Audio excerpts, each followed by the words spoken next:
Hey guys, this is Miss Adams, and we're going to be looking at the Unit 6 test review. So, Unit 6 really focuses on dealing with applications with exponential functions.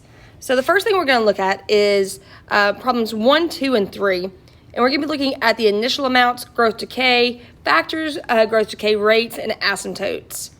So, the initial amount actually comes from some of the material that we learned in Unit 5, and that's going to be the a value of our function. So in this case, the initial amount for problem 1 would be 1/3.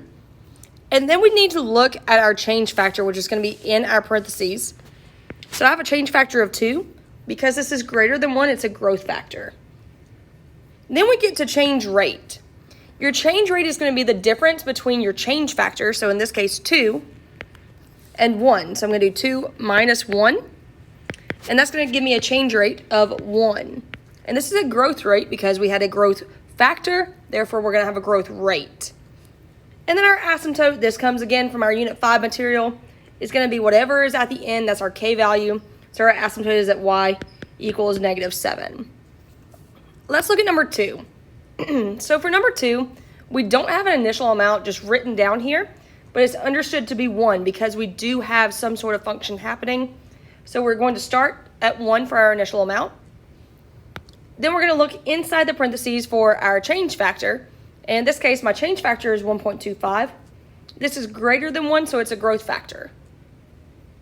Now, in order to find the rate, I'm going to take that 1.25 and I'm going to subtract 1 from it. And that's going to give me 0.25. And that's going to be a growth rate because it's greater than 1. So the original change factor was greater than 1. And the last thing I need to look at is my asymptote. In this case, is its y equals 2. So I'm looking at that k value of my exponential function. For number 3, I've got an initial value of 7. So that's that a value there in my function. Then inside the parentheses, I have a change factor of 1/2. So this is going to be a decay factor.